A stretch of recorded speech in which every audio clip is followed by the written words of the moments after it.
নমস্কার বন্ধুরা, আমি মৌমিতা আহারে বাহারিতে আপনাদের সকলকে স্বাগত। আজ আমি বানাবো তেঁতুল ডাল বা উচ্ছের ডাল। আপনারা এটা উচ্ছে বা করলা যে কোনো কিছু দিয়েই বানাতে পারেন। আমি এখানে উচ্ছেটাকে গোল গোল করে কেটে নিয়েছি আর এখানে রেখেছি 100 গ্রাম মুসুর ডাল। মুসুর ডালটাকে আমি ভালো করে 3 থেকে 4 বার জল দিয়ে ধুয়ে নেব। জলটা দিয়ে দিয়েছি, এবার ভালো করে রগড়ে রগড়ে ধোবো যাতে ভালো করে পরিষ্কার হয়ে যায়। দেখুন কেমন জলটা কালো হয়েছিল। আবারও জল দিয়ে এটাকে সেদ্ধ করতে বসিয়ে দিয়েছি। এর মধ্যে জল দিয়ে দিলাম। এখন বেশি পরিমাণ জল দেবো না, আগে সেদ্ধ হয়ে যাক তারপর আবার জল দেব। দিয়ে দিলাম 1 চামচ নুন। এরপর দিয়ে দিচ্ছি 1/4 টেবিল স্পুন হলুদ গুঁড়ো আর ওপর থেকে দিয়ে দিচ্ছি কাঁচা সর্ষের তেল আর দিয়ে দিচ্ছি 2টো কাঁচা লঙ্কা। কাঁচা লঙ্কাগুলো মাঝখান থেকে ফাটিয়ে দিচ্ছি। ব্যাস, এটাকে সেদ্ধ হতে দিই। ডাল দেখুন সেদ্ধ হয়ে গেছে, জল শুকিয়ে গেছে, খুব ভালোভাবেই সেদ্ধ হয়েছে। এবার এর মধ্যে আরও একটু জল দিয়ে দিচ্ছি।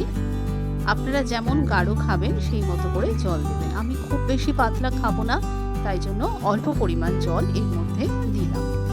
ডালটাকে নামিয়ে রেখে কড়া বসিয়ে সাদা তেল গরম করে নিয়েছি। এবার উচ্ছেগুলোকে ভালো করে ভেজে নেব। আস্তে আস্তে ছেড়ে দিচ্ছি কড়ার মধ্যে। এরপর এর মধ্যে দিয়ে দেব নুন আর হলুদ, দিয়ে একেবারে লাল লাল করে কড়া কড়া করে ভেজে নেব। নেড়ে দিচ্ছি একটু ভালো করে। এর মধ্যে দিয়ে দিচ্ছি নুন 1/4 টেবিল স্পুন।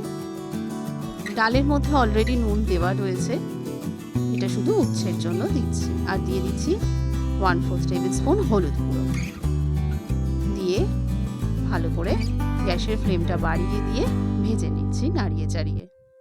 দেখুন কেমন ব্রাউন কালার হয়ে গেছে, কড়কড়েও হয়ে গেছে। এবারে তেল থেকে ছেঁকে উচ্ছেগুলোকে তুলে নিচ্ছি।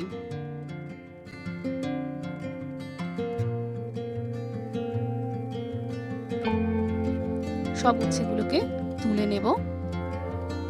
কড়া নামিয়ে দিয়ে আবার ডেচকি বসিয়ে দিয়েছি ডালের। এবারে উচ্ছেগুলোকে এই ডালের মধ্যে দিয়ে দিচ্ছি।